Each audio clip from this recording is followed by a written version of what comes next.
We left off talking about Hollywood on television, and let's stay there for a second because what we're really interested in hearing what it's like working live television. Well, Hollywood on television was the 5.5 hour a day, 6-day-a-week show. And we were on KLAC TV, so we always said collective where things are active. And that's the thing about a local show. You can be as corny as you want because your enthusiasm sort of carries you over the threshold. And when I mention all the commercials that we had, at first we would just have to do them. And because we were one of the only show in town really at that time of day, the most we did in one 5.5 hour period were 58 commercials. And that's a lot of commercials to do by the time you figure you're ad-libbing from copy. As the show matured a little bit, then we would have pitchmen come in. And as other stations would start around Los Angeles, the pitchmen would come in with the guy would carry his vacuum cleaner in and he'd throw some dirt on a carpet and he'd do that. But they were all live. And guy'd come in with a sewing machine under his arm. Martin Gilbert would come in and sell this sewing machine for $19.95. Well, you had about as much chance of buying that sewing machine for $19.95 as a snowball in hell. That was his come on. Then he'd get, people would call in and stuff, and the next thing you know, they'd buy a $60 machine. We didn't know any better. We were just pitching our hearts out. But the difference between a local show and especially beginning, and that local shows are different now, except in small markets, there still is that feeling of being impromptu. If you want to do something, you can deal the audience on camera right in with you, and you're talking as though they're the other person in the room. You're never talking to a large audience. If there are more than 2 or 3 people in a room, they're not listening to you, they're talking to each other. So this way, it keeps it very small and individual, no matter how many millions are watching. So that while all of this was going on, you and Jarvis were kind of setting the tempo of what was happening. We were setting the tempo. We were doing the commercials. We were talking. Al would get on to something that was in the local news. Like, oddly enough, one of the first things he took off on when we first started was a man had been arrested as a sex offender. Really a juvenile crime. He had, I beg your pardon, he had really done terrible things to this little girl. Well, Al took off and talked for 45 minutes. Sorry. Al took off and talked for 45 minutes on that subject, how laws ought to be passed and stuff. Well, it's so current and choice today. In 1997, we're talking about the same things. Yeah. Later, when we went to syndication, it meant you were on film and you were that far removed from your audience. Then you'd do your show and they'd run the film. Network, you were back to talking to the audience again because it was a live show. Even though it was going to more markets, you were still talking to those 2 or 3 people in the room. Well, now, what happened when a guy like a Buster Keaton would come on the show? Did Jarvis say, Betty, you handle him, or I'll handle him? How's that work? No. Buster would come on because he was a friend of Al's. Mm-hmm. And he was a funny, delightful, brilliant genius. And he never changed that deadpan and his little pork pie hat. Well, they would just get schmoozing and they'd get talking and the commercials would begin to stack up. And we had one for Thrifty Drugstore that they would put, I think everything they ever sold in their store, they would put on an easel and they'd hang these products on the easel. So Al would say, excuse me, Buster, Betty, will you tell about our friends at Thrifty? So I'd go over and I'd wheeze away about each item. And well, Buster just got up and wandered over one day and just kind of wandered over and was looking and watching. So each thing that I would mention, that I would, if I'm selling a toothbrush or whatever, he would pick it up and try to demonstrate it and do I would sell my shoes if I had a tape of that, because it was literally genius. The imagination was going like mad. And what should have been, what today would be a 30-second spot, at our rate was probably a 2 or 3 minute spot, went on for 20 minutes. Thrifty never had it so good. There's no record of those? No record whatsoever. Isn't that a shame? Yeah. Because the kinescopes were coming west. Yeah. We weren't sending any east at that point. Later on the NBC show, yes, but not then. Now, about this time, let's get into the feminist business here. Around this time, who were the women working in television? Was there Betty White and that was it? No, there was Monty Margetts was a cooking lady. Judy Splinters was a puppet with a female puppeteer. With Life with Elizabeth, our director was Betty Turbeville, female director, not because she was a woman, but because she was just one of the best directors. So you didn't smell any kind of discrimination? We never thought about it. I mean, I like boys. I knew the difference between boys and girls. But it was never a competitive thing. We didn't have any girls on the crew, just because it just wasn't current and choice, not because they were keeping them off. Girls were thought not to be strong enough to lug cameras around and lug cables around. That was before we realized how hairy-chested girls can be. But you never heard from girls saying, I can't get a part because I'm a woman. Yeah. I was never aware of that. Either personally or from the other women I talked with. In retrospect, yes, a few years ago, about 5 years ago, I went to Chicago for the Museum of Broadcasting back there, and they had a thing called from My Little Margie to Murphy Brown, which were all the female sitcoms. Well, when we went out for the seminar, the women in the audience were saying, do you know how much damage you did to the woman's cause by being one of those silly, flighty housewives? I said, hold it, that was 40 years ago. Would you like, 40 years from now, you want the people to judge what you're doing by their standards? I got ticked off, I really did. Well, it's nice to hear that you didn't spend any time with that piddly stuff, right? We didn't have time to worry about it, and almost every show had a girl on it. As more programs opened up, not because they were trying to give equal time, but because she would dress the set. I guess probably the Emmy then led you to get your own show, right? After the well, Emmy, that was Don Feddersen. Don thought it was a good idea to carry on with me, and bless his heart, he then after Life with Elizabeth and the daytime Betty White show, which was the second Betty White show, incidentally. There had been an hour show where I answered letters, romantic letters, and sang a couple of songs before. So tell us about this Betty White show in '51. In 54 was the network Betty White show. Yeah, 51 was the Betty White show that I did, the first one. I would sit there and I had a little Pekingese at that time. I've always been an animal freak, and I had a Pekingese at that time. So on the opening show, I brought him on camera just to show him, and then kind of like Panda here. And he got under the table and stared into the camera for the whole half hour, so he was on every week. He was just part of the show. But then Al Jarvis called and said, you don't want to do that show. Why don't we put on an hour show at night? 5.5 hours a day wasn't enough. And we didn't think about overexposure. We thought that was when you went out in the sun too long. We just did another show, sure, why not? So we had an amateur show, and we'd have people come on and sing or dance or whatever, and the prize was they could have a week on our daytime show. Well, I sang a couple of songs, and to separate me from the rest of the amateurs, we'd lead in with a little sketch to lead into the song and then pay off by going into the song.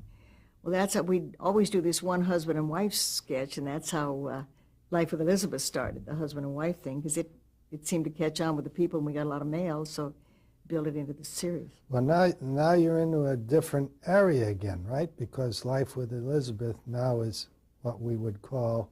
We were on live. We were on live for the first year and a half. But then we went on film and went into syndication, which meant that they would sell it to different markets to run at different times. But then when the daytime 1954 Betty White show came on, it was network, and we were on at noon every day. Live. What did you have to do differently in the syndication area? I mean, was the makeup different? You said you're going into film and what did you do different? No, the makeup was, by that time we had a makeup person.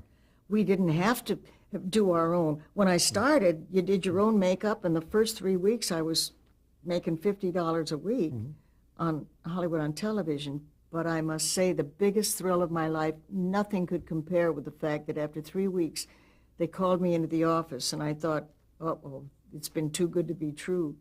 And that's when they told us they were extending it the half hour a day and an extra Saturday.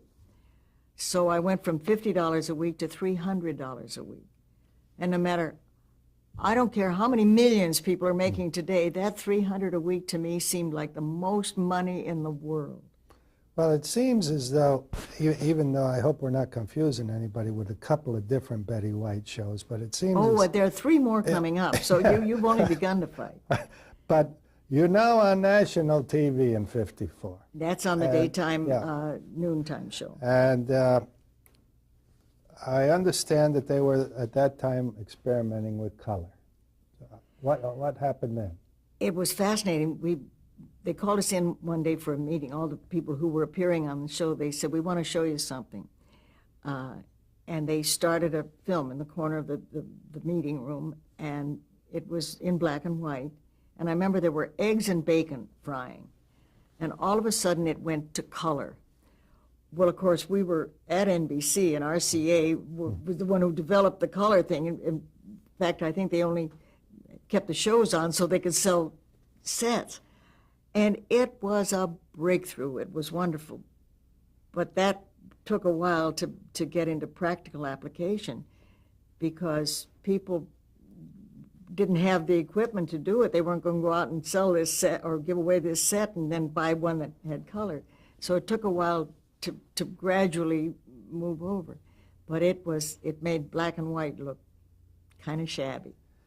Well, at this point, then, somebody had to say to you that you're off the air. I mean, that's a reality. The Betty White show went off the air. The Betty White show went off the air. What was the reason for that? We were doing so well at noon. Kids would come home from school for lunch. Mothers would get their work done, and they could tune in, and it was the kind of show that they could go around and do their housework and still listen to. And our ratings kept going up and up and up. Kate Smith was on in the afternoon at 3 o'clock, and Kate's numbers were going kind of down on the downward spiral. So typical network thinking, they got a wonderful idea. We'll move Betty to 3 o'clock. And then they plucked us out of our comfortable spot, put us on at 3, which was not a good time. By that time, everybody's either out marketing or picking the kids up at school or whatever. And the numbers didn't do too well. Oh, well, then we better put her back midday again. So they didn't put us back at 12. They put us back at 12:30, and nobody could find us. So we stayed on a year, and then as that year, almost exactly a year, as 54 wore down, I went to New York, my first trip to New York, and to get told that the show was being discontinued. And I thought it was the end of the world. I was never going to work again. I was just going to walk into the Atlantic Ocean and never come up. And came back and signed off. I'd sing the theme song going on, it's time to say hello again and start our show again. And at the end of the show it was, it's time to say so long again. Well, the last show, it's time to say goodbye again, till we say hi again. It was just terrible. Well, you and I have talked over the years about this business, about time periods and change, and most talent talks about that the network let them down because they changed the time period. It's still going on, right? It sounds like the typical excuse you make, but it is true. Now, in all fairness, from the network standpoint, they've got to look at the overall picture and say, well, this is a strong show, let's put it in here, that'll work. The only thing they don't take into consideration in their equation is the audience. It's the poor audience who's confused, and then they'll stick somebody over there for 3 weeks, and the audience hasn't found them, well, they're off the air. And it hasn't changed. It hasn't changed an iota in 48 years. But even though you were canceled, and we hate to use that word, you obviously got enough exposure so that you go on to a different kind of a job, like the Rose Parade. I did my first Rose Parade in 1955. We had just signed off. We signed off one day. And while we're signing off, I'm plugging, well, I'll be doing the color on the Rose Parade New Year's morning. And so you go over and announce the parade as it went by. And it was a great excuse to get out of going to New Year's Eve parties that you didn't want to go to, because they'd pick you up at 3 o'clock in the morning, and you'd go over and then just ad-lib the parade. But you'd go over and crawl over the floats in the before that, so that you didn't just, if anything broke down, you weren't just saying, oh, there's another chrysanthemum. You had some history and that kind of thing. So that was the first one I did. I wound up doing 20 of them every year, and I thought by 20 I better turn it off, or I'll be doing it when I'm 90. Well, you must have been doing pretty good, because they kept changing the male hosts, but they kept you. They couldn't get rid of you, I guess. I know they tried. They tried like mad. I mean, the first one I did with Bill Irwin, and then John Forsythe and Arthur Godfrey. That was an adventure. And Bill Cullen, and we kept, changing co-hosts. But down the street, we were on for NBC, and down the street, just about a block, was CBS, and Ronald Reagan was announcing the parade from there. So he went on to become president. I didn't.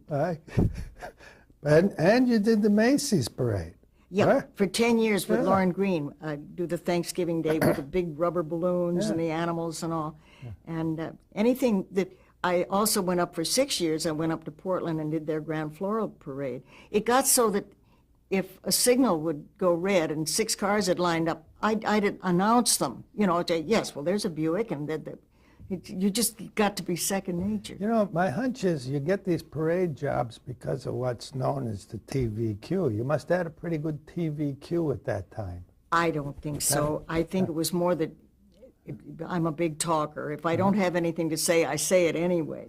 And I think somebody that could keep blithering, I think, was more or less what it was. Well, now we go into 1955, and we go into that game show. That was before my time, Tony. I don't remember. Yeah, right? The game show business has always been a big business for you. You've been on them forever, right? I love them. The first game show ever done, probably, you did. Practically. Well, my folks, I was an only child, and the three of us would sit around the breakfast table or the dinner table, or we'd take driving vacations, and we'd play games. And anything was a game. It's like, gamblers who'll bet on anything. Well, we could make a game out of anything. So when I started doing a couple of games on television, and then more and more, because then they became a big craze, so you would play them all.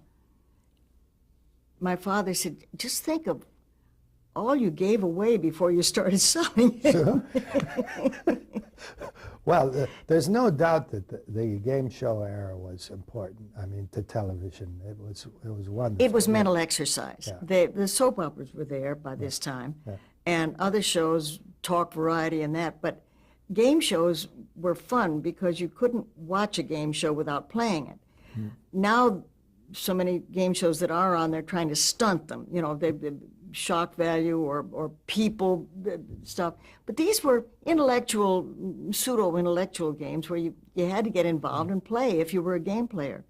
And it was fun. It was great fun. Well, you still hang around with a lot of these game people, including here in the house, right? They come by and... They come by. We have a silly poker club, the Pico Poker Club, which consists of Bob Stewart, who devised so many of he made up the game of Password, he made up the game of To Tell the Truth, he made up the game of Price is Right. Then he moved from Goodson Todman, which was the big game show stable, into his own company and did the Pyramid, $25,000, $100,000 Pyramid. And Chester Feldman, who was the producer of What's My Line and all those, he was the first one I met when I went to New York. That time to get canceled, I was invited to be a panelist on What's My Line, and that started a whole pattern. That really started the game show pattern. I recall that sometime I used to call here, and somebody would answer the phone and say, "Oh, Carol Burnett and Burt Reynolds and Betty, they're all in the living room playing the game," and you wonder what kind of games they're playing.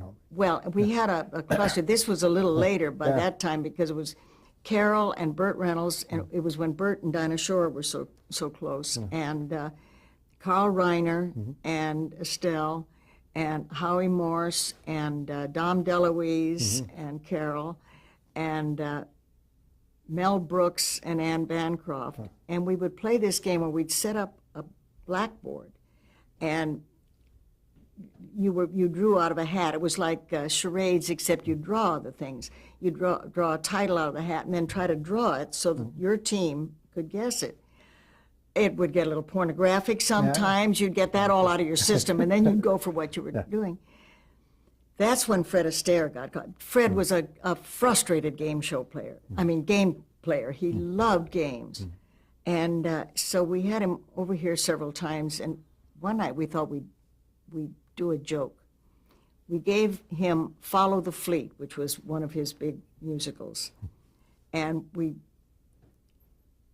but nobody can get me back here. The hook. Somebody over here. Sonny can stand over there with the hook. And I know what to do.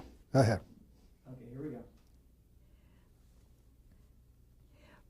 Fred Astaire was a frustrated game player. He loved playing games above all else. So he'd come over here and we'd get all these people together. And one night we decided to put him on.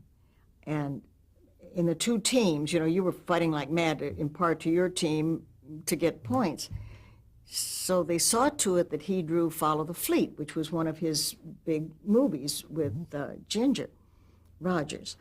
And so he went up there.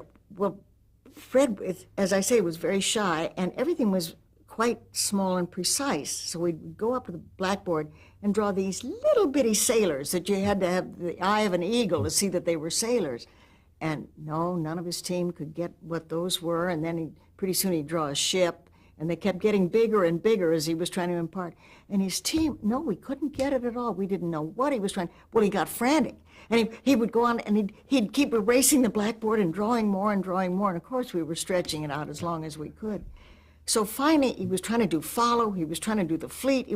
He finally picked up the whole blackboard and picked up and walked out of the room to try to get the idea. Oh, I got too far ahead. Let's go back into the New York days with the game show era, because we were there together in those days. That's when we met. Yeah, really. it was fascinating, because when you and Alan and I used to hang around, he was quite into that. I mean, almost like a missionary. But before I met Alan, I met Alan through the game shows. Tell us about that. I was doing, well, as I say, when I made my first trip to New York to get canceled, they booked me on What's My Line, and I was a panelist, scared to death because they were all so sophisticated and such New Yorkers, and I was this cluck from California. And so then they would ask me back, and I would go on the show again. But at the same time, Jack Paar was very hot right then, with beginning of what was subsequently the Tonight Show. So he would ask me on as a guest, and I had a standing invitation. Anytime I was in New York, I could do his show. So by putting a game show together with, like, What's My Line, or To Tell the Truth, or I've Got a Secret, any of the Goodson Todman games, and doing a Tonight Show, I'd fly to New York on Wednesday. Wednesday night, I'd do Par. Well, Wednesday night, I'd do the game show. Thursday, we'd tape Par, and then I'd catch the red eye and come home. I didn't want to stay there every week because I lived in California, so I'd just fly back and forth. And at one point, I flew back and forth every week for 6 months when Polly Bergen, one of the regulars, was off To Tell the Truth. But it was a wonderful way. And in those days, this says something about airfares and hotels, and you'd get $500 for doing the show. And that would pay your airfare and your hotel to do two of the shows, so you could get back and forth, and it wouldn't cost you much. I was back working for not much of a loss, Well, with all the other game shows that were going on, Goodson Todman started a new game called Password. And it was hosted by a man named Alan Ludden. And I was invited to do the show the third week it was on.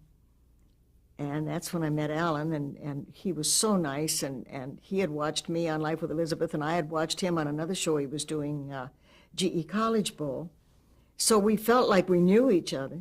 I suspect he influenced the booking. I don't think so at that time. No, he really didn't, because we didn't actually get to know each other socially till that summer. What I didn't know and didn't find out till much later was, just as Password started, his wife was dying of cancer. So he would go from the hospital over, do the show, and to do a new show takes a lot of concentration without certainly that. And the week that I did Password, the third week of the show, was the week she died. And so that later that summer, our agents, you know how they are, booked us into a summer stock performance of up on Cape Cod of it was Critics' Choice, and so he had these 3 kids who had lost their mother. They were at that point 9, 10, and 13, and 2 new poodle puppies. So we all got to know each other at once, and somehow we became instant friends, and the kids would all kind of watch the 2 of us, and they'd say, check. If he said something nice or I said something nice, the kids would all say, check. Well, we were up there for 3 weeks, and pretty soon he didn't say hello. He'd say, will you marry me?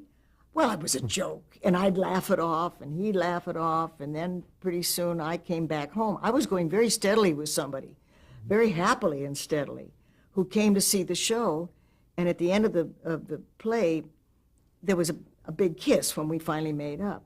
Well, the night that Phil was in the audience, Phil Cochran, the kiss went on, and I was trying to keep in character and just making, I heard from the 3rd row,